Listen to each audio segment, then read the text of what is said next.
Assalamualaikum warahmatullahi wabarakatuh. Halo semuanya, perkenalkan nama saya Nur Haliza dengan NIM A2612302.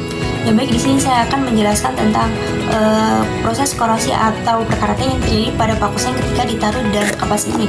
Apakah dia ini akan terjadi korosi atau tidak? Mari saksikan penjelasan lebih rinci atau penjelasan intinya. Nah, sebelum masuk ke penjelasan intinya, di sini saya akan menjelaskan tentang proses korosi terlebih dahulu. Apa sih proses korosi itu? Jadi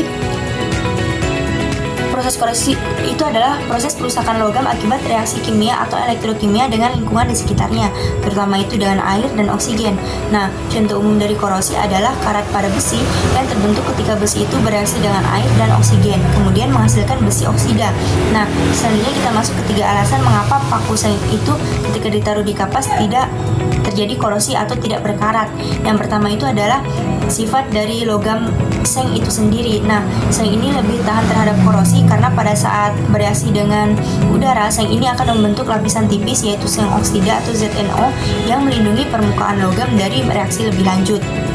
Yang kedua yaitu ada lingkungan kapas yang kering. Jadi jika kapas tidak terlalu lembab, maka tidak tersedia cukup air sebagai media elektrolit untuk mempercepat reaksi korosi pada paku seng ini. Kemudian yang ketiga itu ada seng bersifat lebih aktif tetapi dia ini protektif. Nah, seng ini memiliki sifat protektif terhadap dirinya sendiri dan bahkan terhadap logam lain jika digunakan sebagai pelapisnya atau pelindungnya. Contohnya itu galvanisasi pada besi.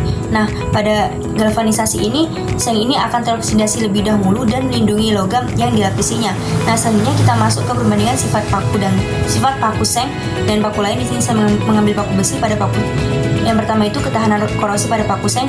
Ketahanan korosinya tinggi karena lapisan ZNO sebagai pelindung pada paku besi dia rendah, mudah berkarat jika terkena air atau udara. Kemudian kedua itu reaksi terhadap udara pada paku seng membentuk lapisan pelindung pada paku besi, dia ini membentuk karat. Kemudian yang ketiga itu ada penggunaan. Nah, pada paku seng digunakan di area lembab atau di luar ruangan. Kemudian pada paku besi ini dia ini umumnya butuh pelapis agar tidak cepat berkarat.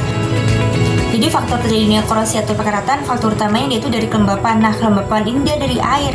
Nah, ketika tidak ada air seperti yang saya lakukan ini, dia tidak akan terjadi korosi di dalam sini. Di dalam kapas ini tidak akan terjadi korosi karena dia ini tidak ada air sebagai media elektrolit untuk mempercepat korosi tersebut. Nah, mungkin itu saja materi yang dapat saya sampaikan. Kurang dan lebihnya saya mohon maaf. Saya akhiri. Wabillahi taufiq wal hidayah. Wassalamualaikum warahmatullahi wabarakatuh.